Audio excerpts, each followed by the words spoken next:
They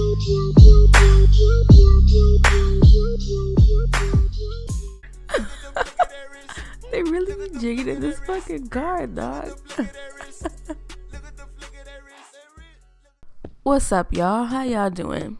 Today, we're gonna do a story time with Reese. Now, I'm gonna let y'all hear about the house party gone wrong, okay? So, this was about 2011. I think I was 17, if I'm counting it right. And, I had to go to my brother's house to babysit my nephew for the weekend. He was 13 at the time, not no young kid, but I still had to go babysit him. My brother and his wife was going to Vegas, so, you know, I stayed at their house for the weekend. So the weekend came, and of course it was boring. It was just me and my nephew. Like, what was he gonna do? So I thought of an idea, like, hey, let me invite like a couple people over just for fun, just to chill. So I invited one of my homies and one of my homegirls to come. So I want to say it's like around 5 or 6 o'clock when they get over there, 5 p.m. And one, like, my homie tells me, he was like, oh, by the way, like, I posted your address on Facebook, and, you know, just in case anybody else wanted to come. I'm like, what the fuck, did I ask you to invite people? I wasn't tripping on it at first, because I'm like, you know, how many people would actually want to come to a random person's house like that, just to kick it? So I wasn't tripping at first. I was like, all right, whatever, even though I didn't ask you to do that shit, whatever. So, you know, 6, 7 o'clock roll around, and a couple more people come, and I'm like, okay, it's straight, it's cool, it's only a couple more people, and ain't nothing that's gonna hurt it, or whatever. Man, did I think fucking wrong. It was by 9 o'clock, my nigga, by 9 p.m., there was about 50, 60 people in our house. And let me tell you, let me rewind it a little bit. Let me go back to when a couple more people came into the house. Since we saw a couple more people, being the black people that we is, we ain't want to trust nobody until I told my nephew, let's take anything valuable that we got downstairs and put it upstairs. My brother has an alcohol display downstairs that he has, so we decided to take all the alcohol and put it upstairs in his room. Then, being the ghetto people that we are, we used tape, regular ass tape, to block off the stairs. Like, that really was gonna keep some motherfuckers from going upstairs. So let's fast forward back to 9 o'clock, where 50 or 60 niggas was inside this house, and this house is not that big. So 56, 60 niggas is cramped as fuck in that bitch. I mean, I don't know how it went from a fucking chill ass day to a fucking house party or whatever. It was 50, 60 people.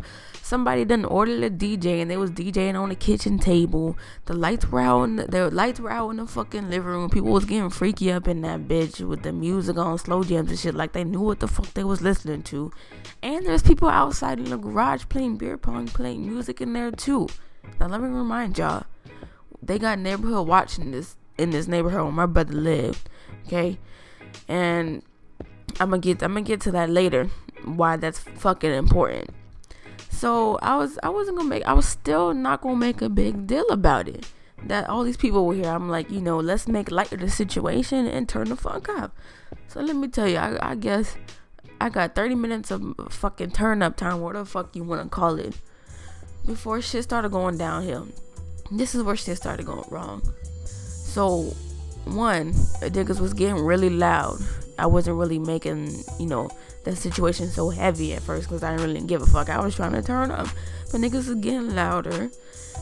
More and more people was coming. I really can't say how many people was there after the 50, 60 that I saw. What else done happened? One of my homies, the biggest thing that done happened, one of my homies done came here. He came to the party drunk as fuck. So you know how that is when people come to the party drunk. That's just trouble, man, because they want to drink more and do more shit. And I had to follow this nigga around the house and outside everywhere he went, because he was going outside making noise, peeing in front of people's yards and shit. And I was trying to keep him under control so no shit would happen and nobody would wake up or no shit like that. So I spent like the next hour doing that shit. This party ain't last long. Like, I want to say it started at 9 o'clock when niggas started coming, and then it ended at like 11:30 or like before 12 o'clock, before midnight.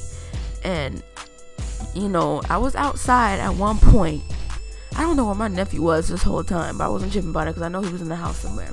But I was outside at one point trying to get this drunk nigga out of somebody's yard, and my nephew comes out to me and he was like, you gotta get in the kitchen, look what the fuck happened.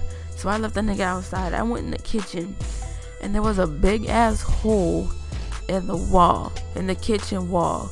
I'm like, what the fuck happened?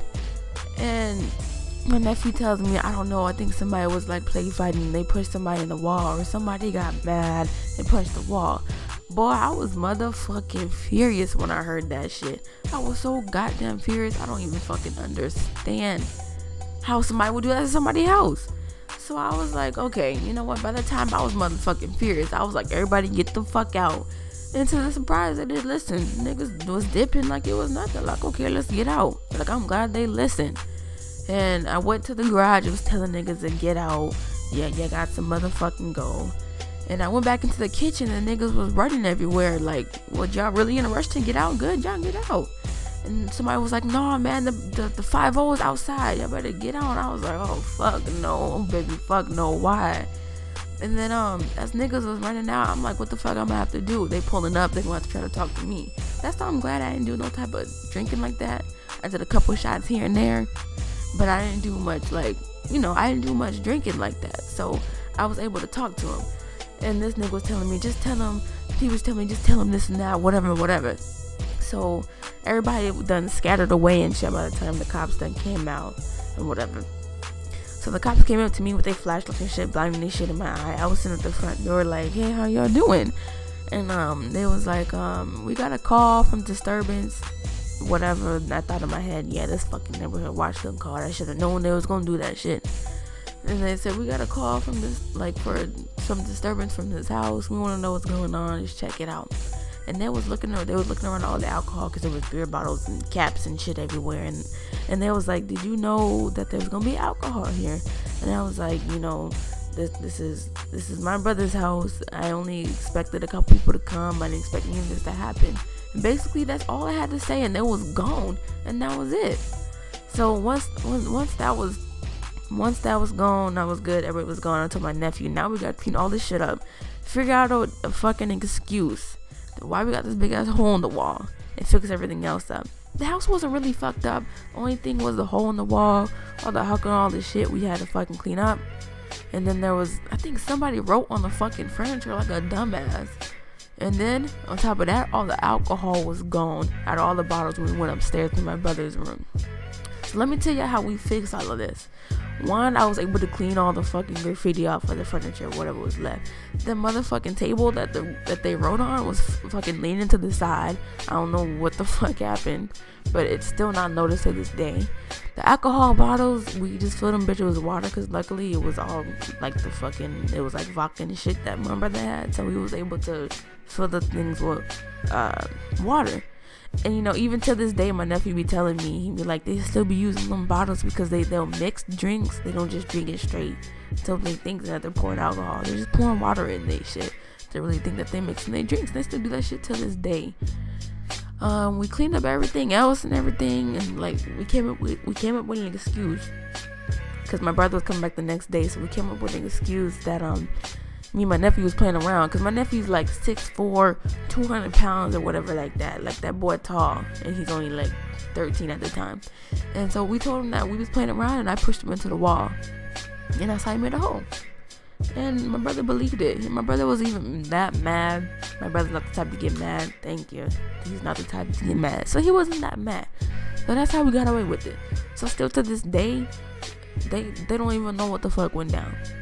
They still don't even know. So just some advice. The point of this story is, y'all don't have no house parties, because y'all can't trust people, especially not black people. Y'all can't trust nobody nowadays with somebody's houses. Alright, just let y'all know, if y'all want to have a party, go somewhere else, but don't let it be at your motherfucking house. Just let y'all know now. And that's 100.